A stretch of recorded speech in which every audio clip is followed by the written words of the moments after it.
Hey, Mike normally says good morning every morning, and good morning, Mike. But a split second before Mike commented, Dave jumped onto the show. There we go. You got beat, Mike, today.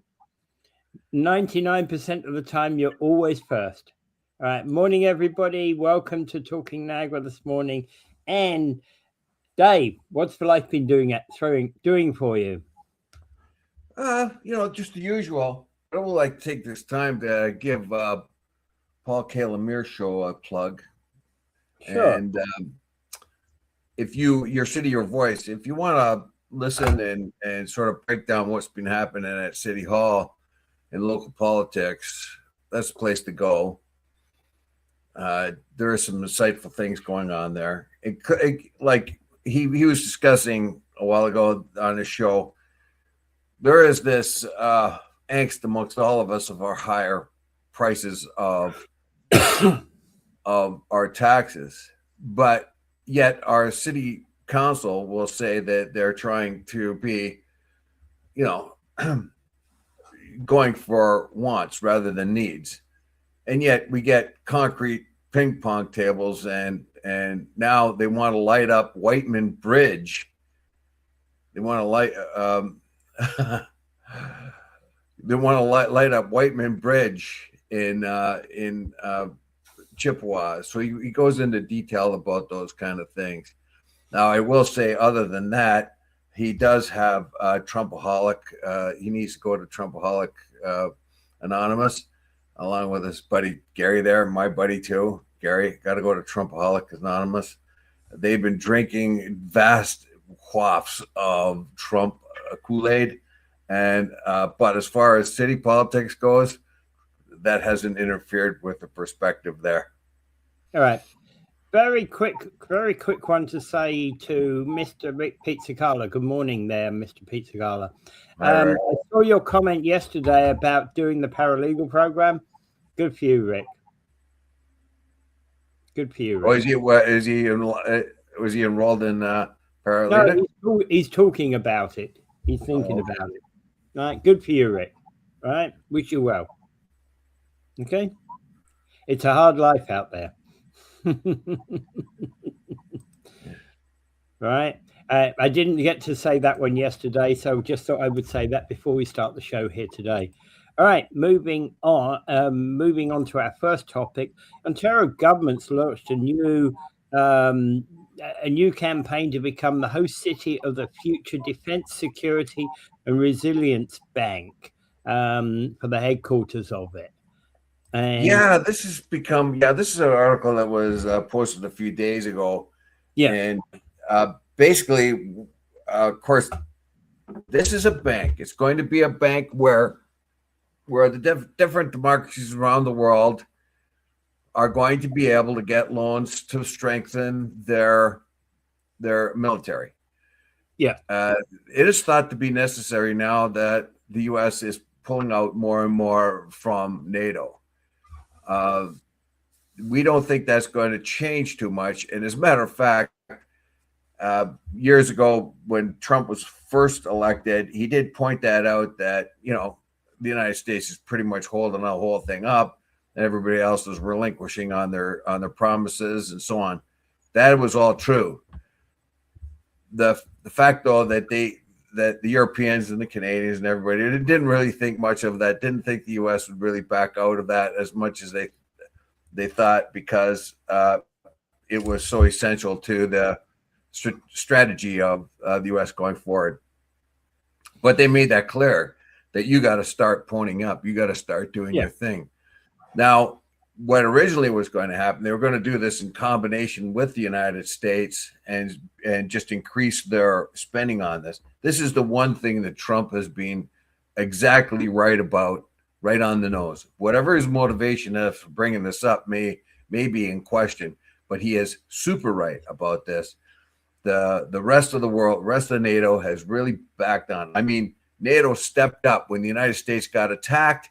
The one and only time that Article 5 has ever been invoked, and Trump didn't even know it, was during Afghanistan, because he said they'd never come and protect us. Well, the one and only time that the Article 5 is being invoked was to protect the United States, and everybody went to Afghanistan to help them out there. So aside from that, his ignorance or his lying about that, everything else he said is true. NATO really did not hold its end up. The rest of the NATO.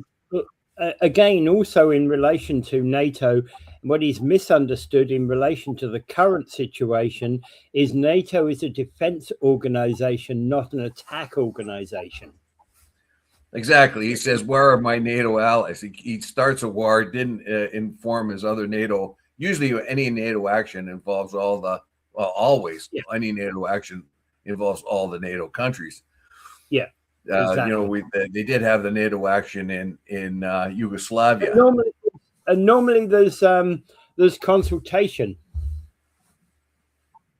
NATO has its meetings. Exactly what I just said. And then yeah. So when Trump and Netanyahu have the war and say, hey, where's my NATO buddies after they get in trouble? Hey, where's your NATO guys? Come on here and open up the street of our booth. Who's going to say, oh, what the hell are you talking about? Anyway, aside from that, the funding for this is important. So it looks like Canada is going to take the lead a little bit here and become a source of the bank. The bank has to be located somewhere, and it's going to be somewhere in Canada in a different city. So of course you've got the usual suspects. You've got Toronto, you got Montreal, you got Vancouver. But what you also do is have Ottawa. What Dougie's doing here was making the Quebecers pretty angry. Is he's saying, no, look, bring your bank here, put the bank here in Toronto. It's more international, and you do not have language and cultural problems here. There is no culture law or language law. If you go to Quebec nowadays, you can't find English anywhere. You're restricted to, you're forced pretty much to deal in French. And he's also saying that we have French speakers here in Ontario. Yeah, so but basically he's saying, look, the bank will be restricted by extraneous rules of practice. Like you'll have to do your business in French, and you'll have to. Whereas Dougie's saying you could do it in any language you want here. And of course, what he means is mostly English, and English is the language of business worldwide. Yeah. So that's what he's saying. But the fact of the matter is that that bank is going to be essential for the rest of the NATO nations to start getting money and loans to bolster their defenses. And this is going to be essential. This is the response. We cannot rely on the Americans as much, and they told us that as well. I mean, they got other places they got to look after. One thing, the Southeast Asia, so they can't be putting a whole lot more money into Europe. And quite truthfully, we all should have been putting that money there anyway. We're leaning way too heavily on the United States. So this is the response that we have now. It may not feel right to the Americans, or at least for the Trump administration, because they want to dominate everything. They want to control everything, and they're the ones that want to, like, especially under Trump, he wants to say, this is what you're going to do, that's what you're going to do. But we're actually doing what he has asked us to do, and that is pony up some more cash and be more pay more for our own defenses. Well, there would be three obvious candidates other than Toronto for this bank: Frankfurt, London, and New York, of course. They've already pretty much figured that Canada was going to be the one. Yeah. That's where it's going to be. If you're going to Canada, even the Bank of Montreal is headquartered out of Bay Street. Yeah. But the whole thing here is this defense bank.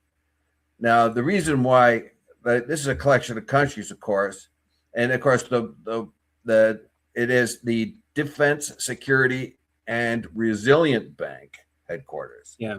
Right. Yeah. Now they've pretty much figured that it's going to go into Canada, and it says here, Canada is ready and willing to make the bank a success. But to do that, they will need federal government to choose a host city. Now, what you might get here is they might choose Montreal just to placate Quebec. That's very typical of liberal politics, even conservative politics, when they don't want to rise. But in this particular case, I think Doug's right. The only real source of banking would make sense is Toronto. Yeah. Toronto is yes, it's an international and country host. It has more business going through it than Montreal does or Vancouver does. But now the Quebec has said, okay, you're using our language laws and our cultural laws. You're using them as a scare tactic to scare away the bank going to Montreal.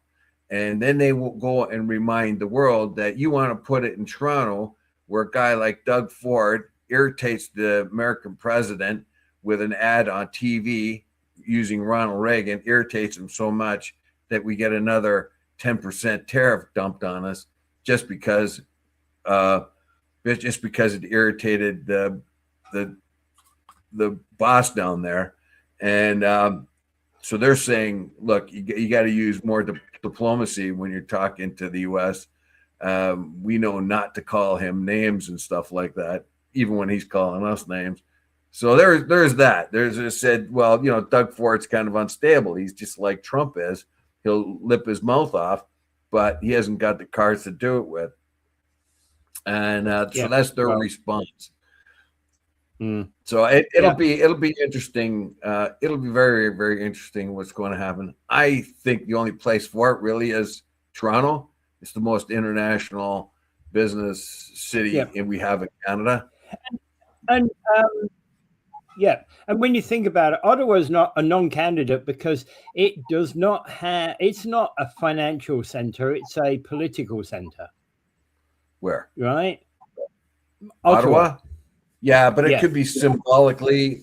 It could be a symbolically thing, like Brussels is a symbolic sort of international city. Yeah, but again, Europe's financial cities are London, primarily London and Frankfurt.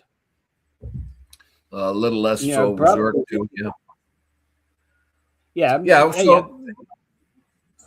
Anyway, that's the situation, that there is this bank, and it's a defense bank, and it's going to loan out money. It's going to make sure that different countries have a long-term plan to pay back for money now to bolster their defenses. We can see what is happening to Finland and Estonia, particularly Estonia is a little country, very, very vulnerable to an attack. If the USSR decided to attack Estonia instead of Ukraine, the war would have been over. Probably Latvia, Lithuania as well. They have now bolstered their defenses, and how to maintain that, particularly when the U.S. is now losing interest in Europe. Although there is arguments on that, I'll have to once the Trump administration's out, they might normalize again that see Europe as a very important strategic place.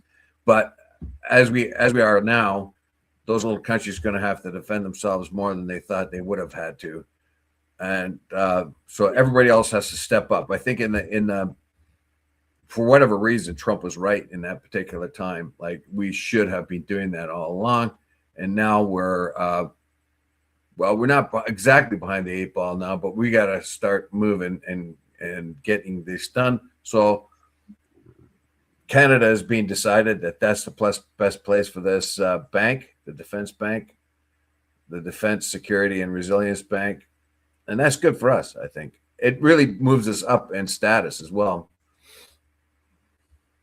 All right.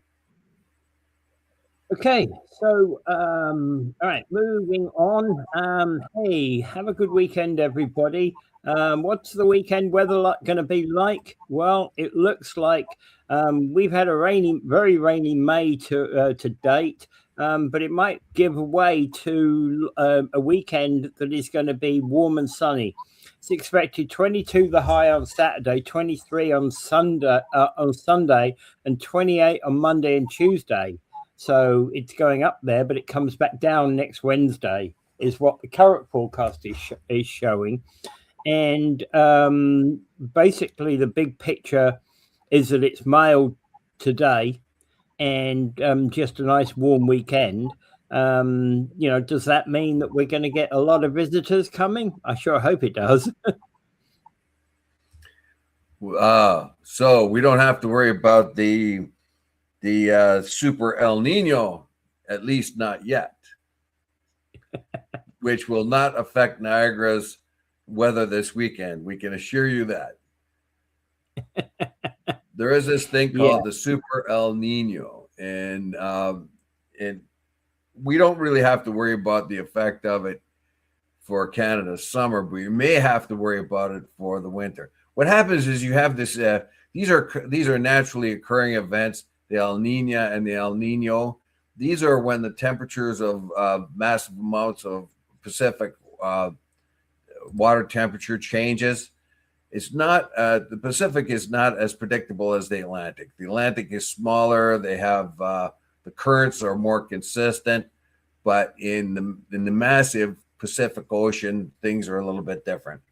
So what happens in an El Nino year is the temperature of the water increases in certain areas by 1 or 2 degrees. If it goes up to 2 degrees, it's called a super El Nino, and they think that is a very possibility this year, which means it will have quite an effect on world temperatures.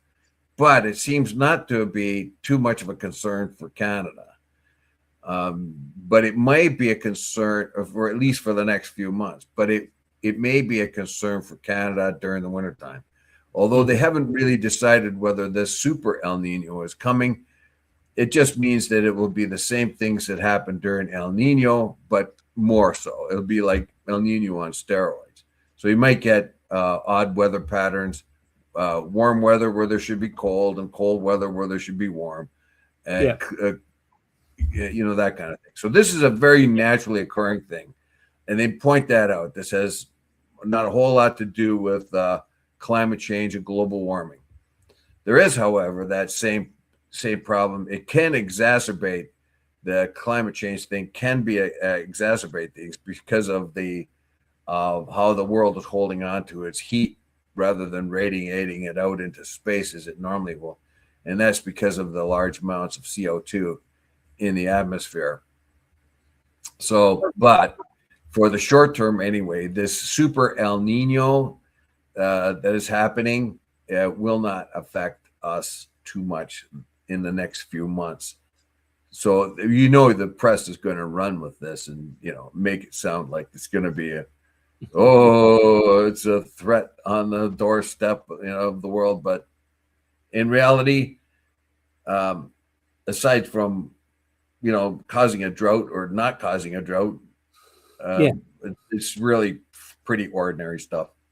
Well, at the moment, this month, we've not exactly had the best of weather, have we? It's been nice and warm. It's been fairly warm, but we've had a lot of rain coming with us. It's been unusually cool for May. The first couple of weeks of May, it's been very unusually cool. Yeah, in my estimation. And probably because the thing is that normally during May you're starting to put t-shirts on, you're starting to put to only wear a shirt sometimes, and there hasn't been a time that I've gone out where I can only wear a shirt. In fact, I haven't been able to go out and use the deck, to sit on the deck. The one time I thought I might, it went from a beautiful sunshine morning to shortly after 11:30 starting to pour with rain. Yeah, well, the fact is, if you read the article in the first couple of weeks here of May, what we do not, everybody thinks, we got so much rain. Not so. It has rained a lot, but it hasn't rained in volume. So when you look at the actual numbers, they do not look as if we're accumulating any more rain than normal. Although anyone would think, we got way too much rain. We do have had rainy days, but they haven't been a real deluge. So the problem is you're getting more rainy days with less rain than so you're pretty much at the same average as you normally would any other year. Yeah.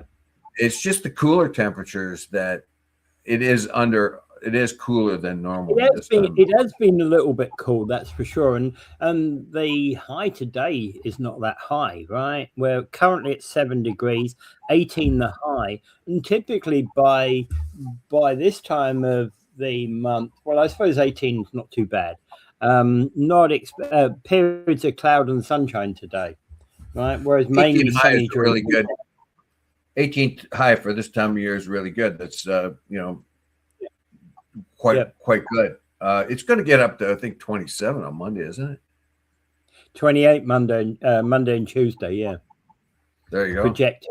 Yeah, obviously that depends. You're probably looking at a different weather website than I'm looking at, right?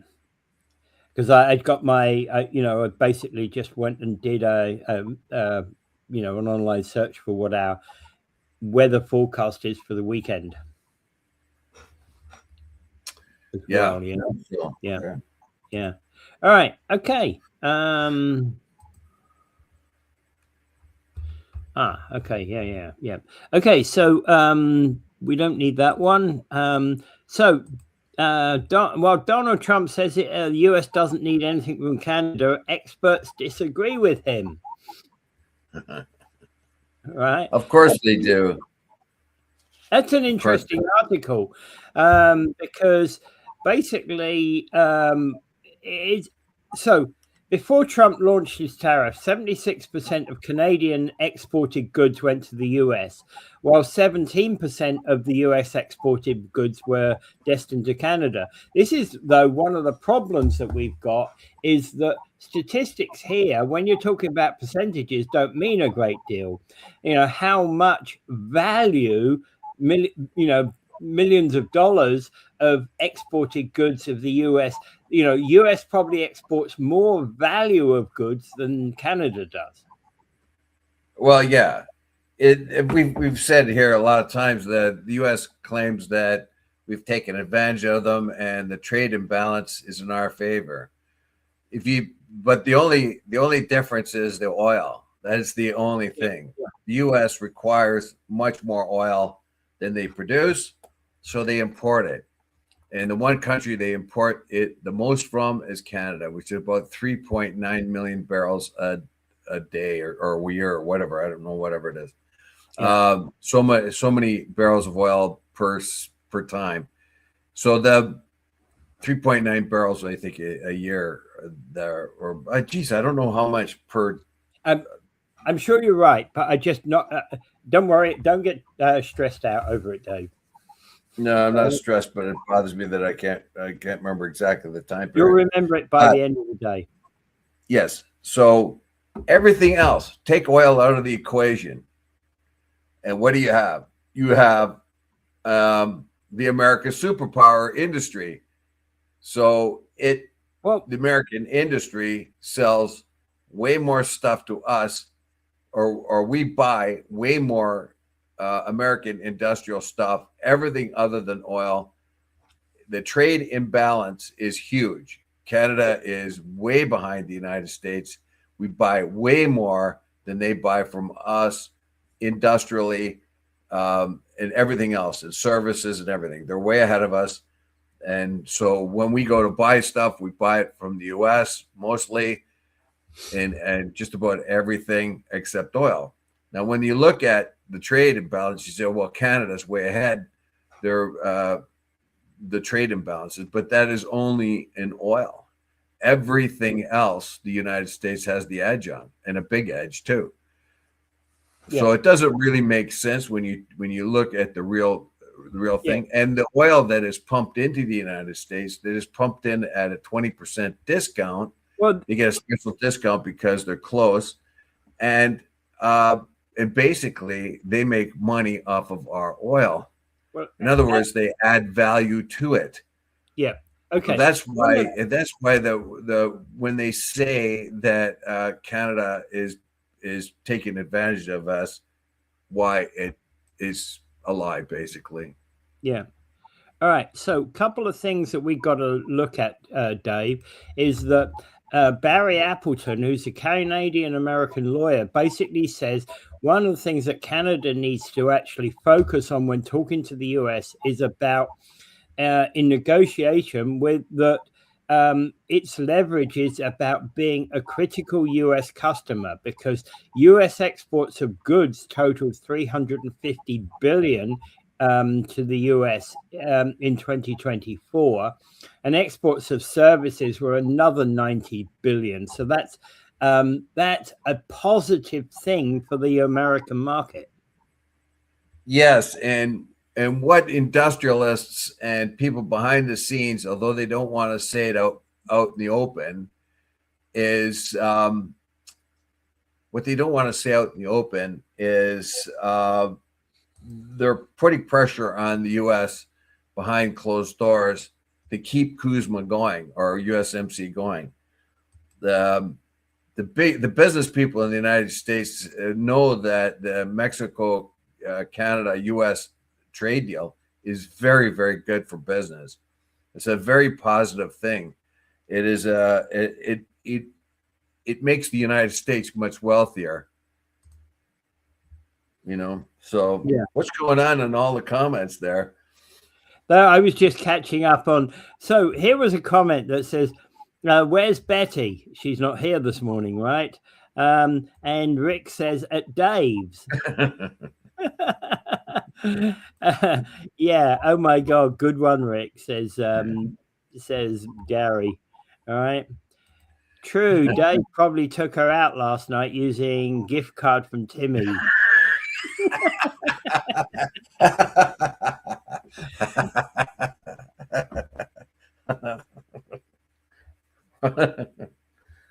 Oh man, no. I had a gift card from Eastside Marriott's. You could have taken her there. Yeah. I'm sure Betty's just doing whatever Betty does on a Friday. Right.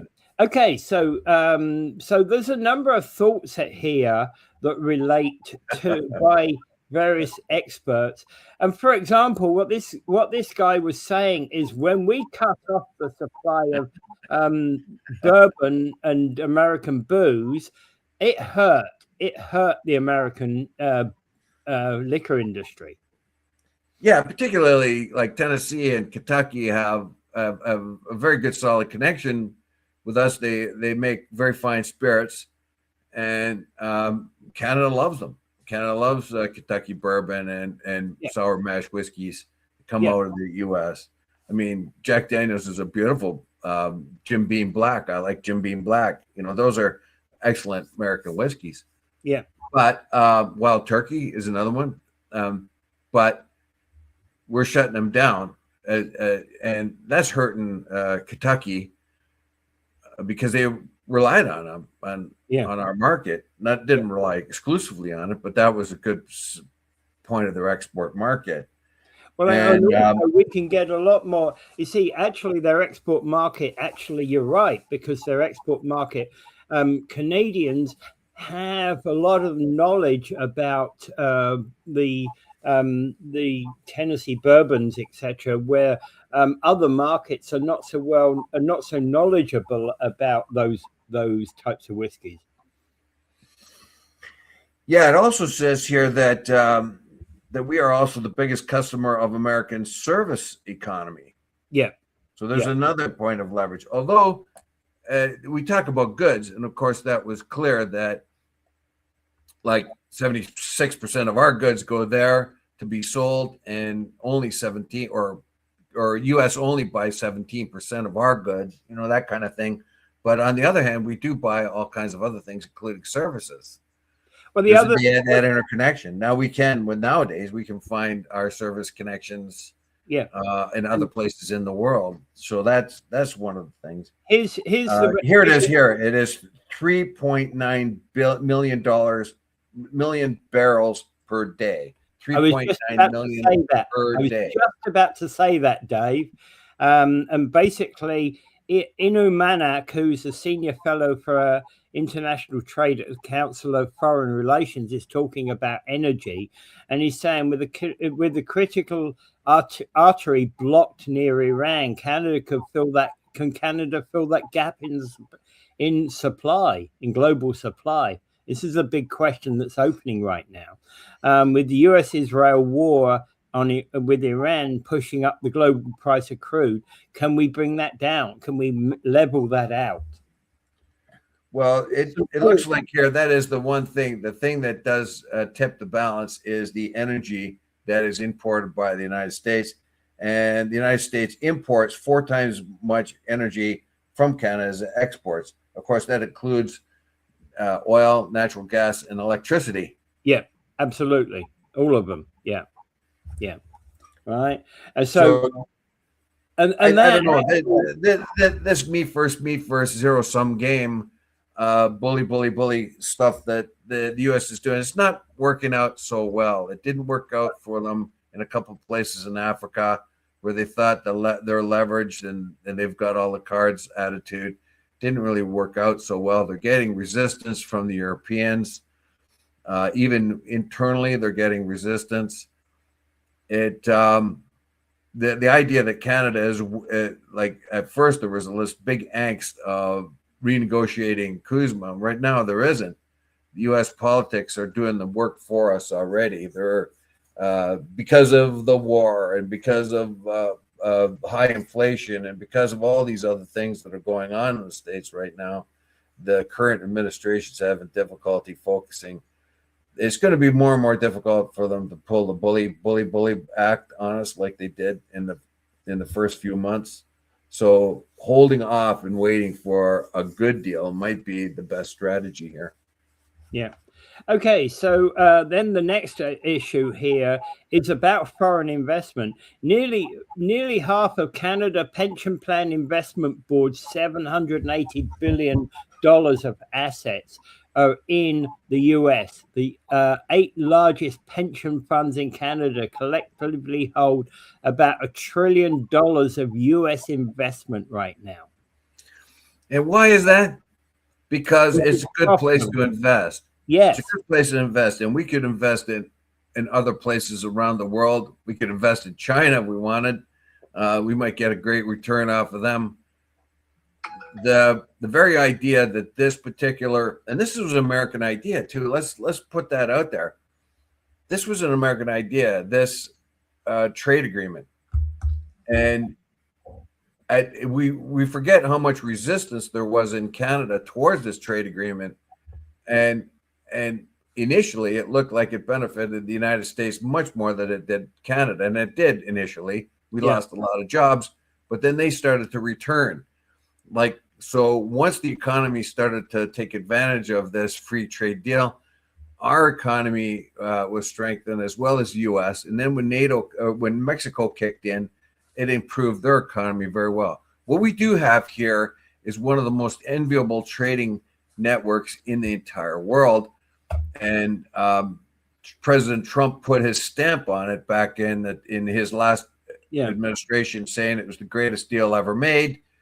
And now he says it's not the greatest deal ever made. So it was at the time, but now it isn't. In 4 short years, it's changed so dramatically. Well, that's not true. Yeah, absolutely not true.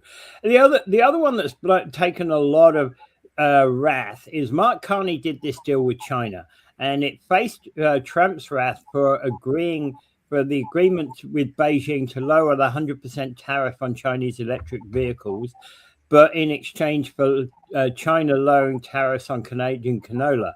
The point being is the canola oil was something the Chinese have been after for quite some time, and it was a deal that the US wasn't prepared to do.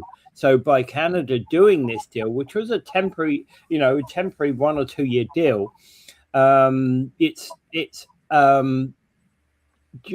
just that. And a lot of Brian Clow of Canada-US relations, who's a deputy chief to former Prime Minister Justin Trudeau, says the US reaction to the deal shows that it matters to the US, right?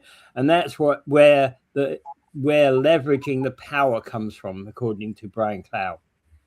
Well, I would like to point out here that the 100% tariff that was put on Chinese cars was put on by Biden. Yeah. And here is the Trump administration saying that that was a good thing. Yeah. Of course, they don't mention Biden in that one. They'll mention Biden and everything else. But Biden put on the 100% tariff. And just like the little mimics that we are, the Trudeau government then went ahead and did the same thing. And with Biden, Trudeau got himself into a lot of trouble. Remember that whole demonstration in Ottawa with the trucks and all that. Yeah, happened because Trudeau just automatically did what Biden did. Well, Trudeau did that too, and that irritated the. Now we didn't have that kind of arrangement before. Yeah. So basically, the U.S. administration is mad that we decided not to do what Biden did and put 100% tariff on Chinese cars. Yeah. This will open the door. Everybody seems to be so threatened by that. This will open the door for Chinese manufacturers to come here and start making cars in Canada and employ Canadians. That's what I hope. And once the Chinese cars get here, it may motivate our own. It may start our own populace to start buying them. Yeah. And make no mistake, they're buying Chinese cars and driving them into the United States anyway. There's supposed to be no Chinese cars are available at a reasonable price in the States, but people in the southern borders are buying Chinese cars in Mexico and driving them over into the United States. Yeah. So this is going to happen whether you like it or not. Yeah. And so they're making it. Oh, you're making these trades with China and all that. We're making ordinary deals that would have happened if we didn't have this 100% tariff on the cars. In fact, this deal would likely have happened either with the US or Canada at the same time with China, because it would have been the right thing to do for either the US or Canada, to have actually done that deal. So we'd have done that deal, or we'd have worked together. Remember, look what's happening now. They're going in the United States. They want the Chinese to buy more soybeans like they used to, and they're making all kinds of concessions to make sure that the China buys more soybeans because the American farmers are hurting. Well, that was pretty much exactly the same thing. It was canola oil, canola seed, and other agricultural products like fishermen or fish and meat as well, but mostly canola oil and canola seed. Yeah. Were shut off by the Chinese with this 100% tariff. It's much more to our benefit to sell the canola oil to China, because so we made that trade-off. Well, the United States is making all kinds of trade-offs to make sure that they sell more soybeans. Yeah. So I don't see the difference at all. There is no difference at all. It's just a matter of what you're trading off. Yeah. Two other areas that I see critical here. One is minerals, particularly as we are opening up the Ring of Fire in Ontario. We're doing more to actually make that available. Sure, that's not going to be available tomorrow in greater amounts, but it's moving in the right direction. The other one is defense procurement, because in fact, actually, there's now we've got there's an option to buy 88 F-35 jets from the US. And even if there's the question about these aircraft that are being bought from Saab in Saab and Sweden. Yeah, the Griffin fighters. There's no, not everything is settled in that regard. There's already at least 16 F-35s coming. So there is already signed deals on those. Yes. So that's another. They're talking about the leverage Canada has in the talks coming up. Our biggest leverage is just waiting because of the turmoil that's happening in the United States right now. You're having a lot of Republicans, that know the benefit of the trade with Canada, as we saw with Iowa and other places, won't say anything. They're afraid of Trump. So the individual states, particularly the governors or whatever else, are saying that we need our senators to step forward, our congressmen to step forward. So like you've got to say that trade with Canada is good here, because if you don't, if you impede that trade, that's not good for us. We rely on a lot of trade from Canada, but the Republican senators and congressmen are very afraid to say anything. Yeah, there's a lot of fear factor going on with MAGA, and that's being you'll find that more and more of them are stepping forward, but a few of the American legislators have been primaried, so I think that fear factor is still very prominent. In any case, this whole deal is going to be the best for everybody. What kind of leverage we have, the SOB, we could do that. We're holding that over them. They freak out mad about that. Don't you dare. But the very fact that we could, I don't know, let go of the mines up north. Yeah, that's another thing. Yeah, the mining and the stuff that we can sell to the United States, including rare earth metals, is a big deal. And dig, baby, dig. Yeah. Good one, Rick. Dig, baby, dig. And that's what we should be doing. That's what Ford wants, that whole ring of fire thing broken open. The kind of resistance, the environmental resistance we've had licensing in that has been way too cautious and timid.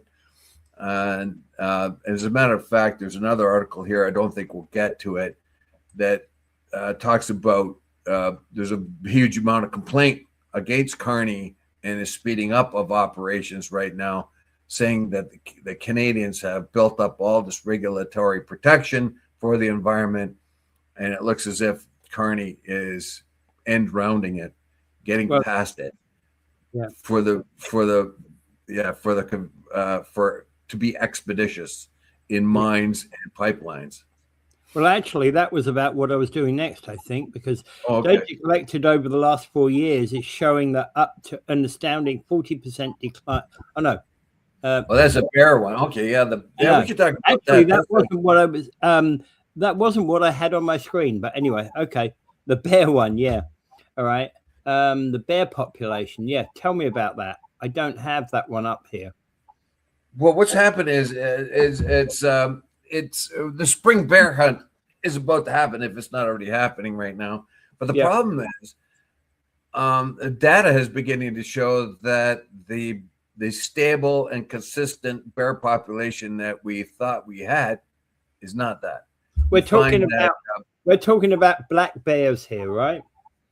Yes, black bears, Ontario. There's no other bear in Ontario, only black bear, right? Yeah, yeah. So a couple panda bear in the zoo, maybe. So the only bear we have here in Ontario is the black bear, and it flourishes in the Ontario environment. You go anywhere north of Barrie, practically, and you start getting into bear country, and there are tons of them. And of course, everybody sees them at dumps and stuff like that. And what they have found out, though, with the help of I think some American data that specializes in that we have found a decline in bears. This could be alarming. That is one of the things we continually thought of as a stable population of wildlife. We had, 200,000 bears or 100,000 bears or something like that. It says so in the article. I'll have to dig that up again. But we have a constant bear population, even with the spring and fall bear hunt. They found that might not be the case right now, and they may not be doing the studies correctly. It looks as if our bear population is in decline. This is not good. Bears are essential to the environment to keep everything in balance. bears eat a lot of berries and then poop them all over the place and spread the berries around. And like, I mean that it sounds gross, but that's the truth, that they eat all kinds of berries and spread all the berry seeds all around for all the other animals and things of that kind to make use of. So bears are essential to the environment of Northern Ontario, and our bear population is being reduced rapidly. This means that the bear hunt may have to be reduced. Now, at one time they did they stopped the spring bear hunt, and that was because you're getting a lot of orphaned baby bears. So they decided they were going to reduce the spring bear hunt. And what happened was you had an explosion of bears. I know, I was up north. There was bears all over the place. I never saw so many bears in my life. After they stopped the spring bear hunt for a couple of years, they were everywhere. They were going into the little towns and stuff and making a big mess. So what was happening is the locals were poaching the problem bears. What they were doing is they're putting a tag on them. So if they get a bear, they would tag the bear. If they had 2 tags on it, the third time they would be shot because they were a problem bear. But the locals just took care of it anytime they wanted to anyway. And but what's happening now is that bear population is in decline. So this is the political problem, though. When you go up north and you tell people you can't hunt as much as you normally do, there's a political reaction. And politicians don't like to do that. Hey, look, you know what? You can't fish as much pickerel now, and you can't shoot as many bear. And yeah. Who in Alberta today? He in Alberta today. Anyway, so I that's something we really have to be alarmed about. And I would say we have to get on top of this. This is a situation where you could jump on it now. And we want the genetic diversity among our black bears too. If you start shrinking the population, you shrink the genetic diversity, and then you might do harm to your bear population for generations to come if you don't do it right. That's pretty much all I got to say about that. Is that we're going to have to reduce the amount of bears that are shot, and that's not going to go over well up north because they don't like to believe it. They're the ones that have to deal with black bears knocking down their garbage cans and stuff. Yeah. Okay. All right. Let's move on quickly to this one. You'll love this one. Nominated candidates for the township of Wainfleet. You have a grand total of 1. You have Brian Grant, who's standing for mayor, and that's it. There's nobody standing for council at the moment, right? It's early days, but just thought we'd bring that one up. All right. So, all right.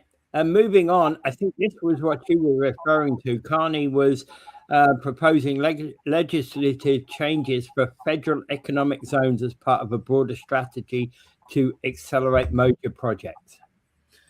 Now, Rick says he is in Alberta. Well, who do you mean he? Possibly Carney. Possibly Carney. The only people we were talking about at the time was Ford and Carney. Yeah. So okay, here's an opinion piece, and it's called "Carney's plan to ram big project through is not progress; it's recklessness."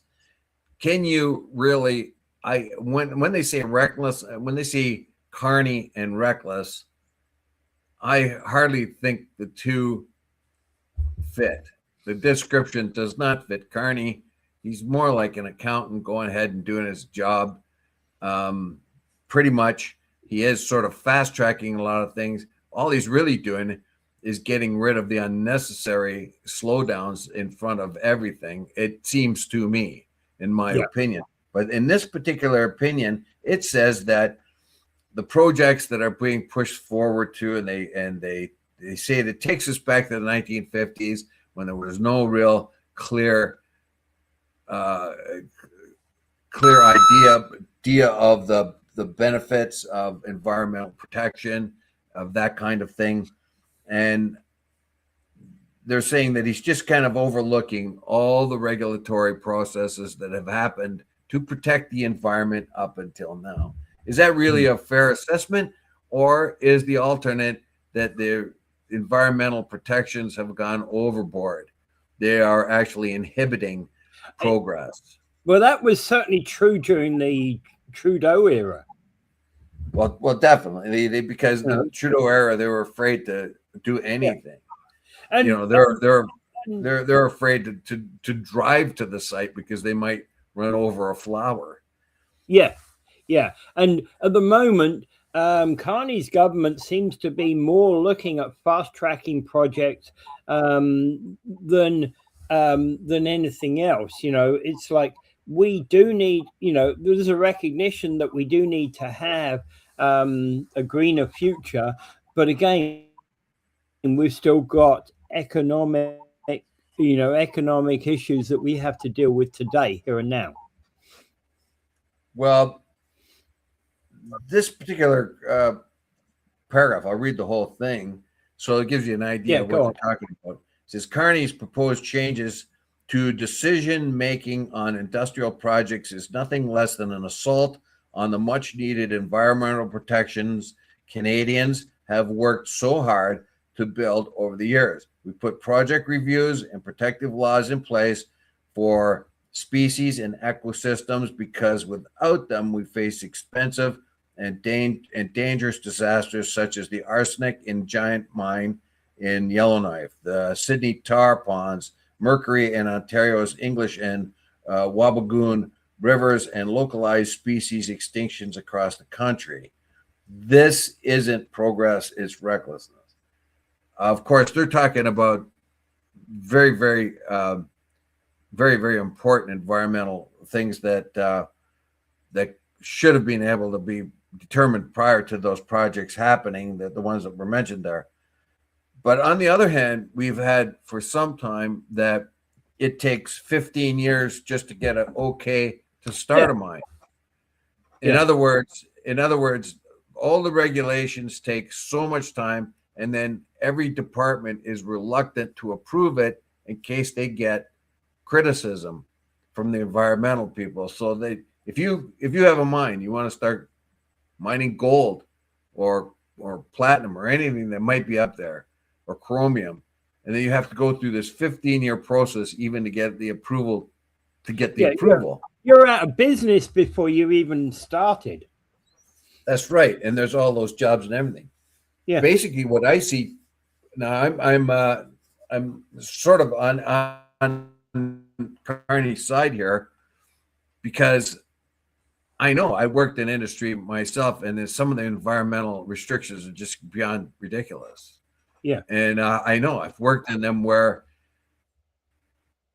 we've had to collect an oil spill one time, and it was environmental oil that was supposed to break down in the environment. And while we were collecting it, the diesel trucks and equipment they have were leaking diesel oil into the water. It was just dumb. Some of the environmental stuff is just beyond.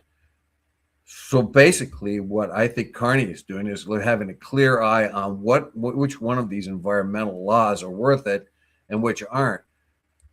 Some of them seem to be overblown. And we have to be careful, very, very careful all the time. We can't dismiss the environment in any of these cases. Those are the two things that are holding up a lot of these projects are Indigenous rights to the land and the environmental factor. But nowadays, the way that we look at things and the way the public looks at things will not allow real disregard to the environment, like this opinion article is pointing out. I'm not so sure. I mean, it might be overstated, but I think this is a well-intentioned article, and I've expected this too. As a matter of fact, I've felt that it has been a little bit late in coming. I would have expected the environmental backlash to be more in the forefront now than it has been. So now, when this the environmentalist backlash of the projects that Carney's behind, the fact that they're delayed this much gives me the idea that most Canadians are in agreement with Carney and what he's doing. Yeah. So well, I don't know how many environmentalists are in total angst. I can't see Carney getting himself in a whole lot of trouble environmentally. Well, here's the thing. Here's the challenge you've got to do. I think if you just ask a random selection of people on the street, what do you feel about preserving our environment? Most people are going to say, probably there's a majority that are going to say, of course, I believe in preserving the environment. And next question is, so do you also believe in building jobs? And of course, I believe in building jobs. I think you're going to get 100% on that, right? And sometimes, and the truth of the matter is that sometimes jobs are in sectors that are unenvironmental, and at some point, you're going to have future solutions that mean that those things that are environmentally dangerous today will not be environmentally dangerous in the future. So if you've got a balanced way forward, you've got, some things you've got to move forward today. It's like the asbestos thing. We knew for a long, there was a period of time when you knew that asbestos was bad, but we also knew that it was one of the few insulation materials available.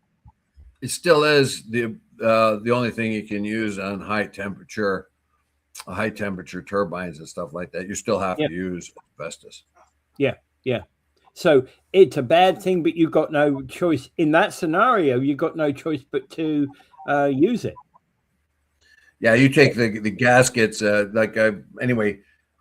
Basically speaking, though, this warrants that if Carney guts our environmental protections, they'll get it. All future Canadians will inherit poisoned waters, depleted ecosystems, and landscapes scarred by projects that could have been built better. The problem I see here is that the government got to the point where it was extremely tepid. The bureaucracy in Canada was extremely tepid and fearful of moving ahead on anything. Yeah, it didn't want to say, okay, we can start opening this chromium mine. They were much more interested in not approving it because it was easier to do that. Well, I can't make a mistake if I don't approve it. You can make a mistake if you prove it, but if you don't approve it, you can delay that to someone else's decision. That's the problem I see here. Everybody was so tepid and worried. And let me put it this way: having a guy that like me, who have found periods of time where there's unemployment and so on, and you see other countries moving ahead with mining and industry and stuff like that, and your own steel mill won't expand because there's issues with environment and so on. There are things called jobs. There's a thing called economy. If we don't mine our chromium, someone else will mine theirs. So that a Canadian mine is going to go in with much more environmental protections than somewhere elsewhere. If you have a chromium mine in I don't know, Kyrgyzstan or something like that, I don't know if they have chromium, but you think you're going to get the same environmental controls and regulations there, and they'll do much more polluting. They might do polluting locally, but it's still a worldwide problem.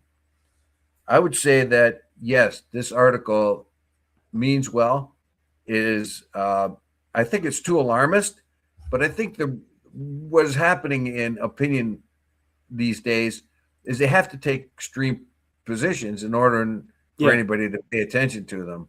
Yeah. That is irksome for me anytime I watch the news, how they exaggerate everything. It bothers me as well. It bothers me as well because it's like there was something going on in London that I witnessed, and then and the news picked up upon something entirely different, and a small percentage of it where something went wrong, and that was what was featured on the news. And that wasn't what I saw when I was walking down the street and I bumped into this. You know. Well, anyway, so I would say that that this article is a little bit of an alarmist. It sounds like a little bit on the woke side too, although I don't want to really give it that label. It is kind of the alarmist thing, and when I read it, I think this is a person that would rather do nothing. Rather not dig up the oil. Never let somebody else sell the oil. We don't need it. This sounds like a person that hasn't had to really rely on going to work in a steel mill. If you worked at a steel mill, you know damn well that the coke plants in the steel mill and the steel process is a polluting operation. But what are you going to do? You need steel. Yeah. And then if you look at all the other countries and how they make steel, and you think, well, for a dirty industry, ours is not as dirty. Yeah, we have regulations and stuff like that. You're going to need steel. So what's your solution? We're going to need chromium. What is your solution? You want to go back in the dark ages and not have these things? You want to import them? A lot of these opinions, I think, come from people that live and work in offices. And then when they go home and they look and they don't want to see windmills on the skyline and they don't want to see smokestacks, well, where do you think the source of your money's coming from? And people need to work and have jobs, things of that kind. So I think the alarmist thing here is a little bit overdone, but I think it still is very important that we return to thinking about the environment constantly, how well we can open a mind or anything else like that, do it prudently and efficiently without having to wait 15 years for an approval. You can get that approval within a couple of years. We should be able to do that and then start and then follow the regulations for the protection of the environment. Yeah. And the huge challenges to starting something like a mine anyway, right? I don't know anything about it, and I'm sure you don't know a great deal about it, but you probably know a little bit more than I do. But there's huge challenges to creating a mine. Anyway, we should leave it there because we're kind of out of time. Yeah, well, I'll bring up Gaza like I do every day. Just don't forget Gaza. People are still starving there. There are wasting, what's called wasting. There's not enough food going around there. The Israeli government is really choking the people there. We find that the Israeli government, the IDF, is also targeting.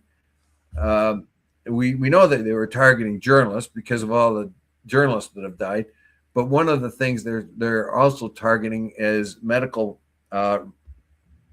and rescue operations. We find the double tap thing happening where they hit an area. They say they're going after a terrorist. They hit an area. They kill and injure all kinds of innocent people on the way. And then the rescue teams come in and then they blow up the rescue teams. That, to me, is a strategy, fear factor, terror strategy. But what the IDF says, oh, we didn't get the terrorists the first time around, so we hit them again. In other words, you hit a place, you kill a bunch of innocents and decide, oh, you didn't get the terrorists, so we're going to do it again. So basically what you're saying, it's okay for us to kill all these people and then kill a bunch more rescuers because we didn't get the terrorists. The very idea is they are targeting the rescuers because they want to make sure that they terrorize the population.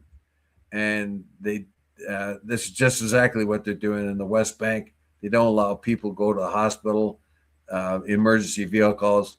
They stall them in their checkpoints. People have had heart attacks and just died in the ambulance because the IDF won't let them go to the next checkpoint where the hospital is, just for no particular reason at all, just to be like oppressive. Anyway, I'll leave it there. Without further ado, I bid you have a great weekend, everyone. Yeah. All right.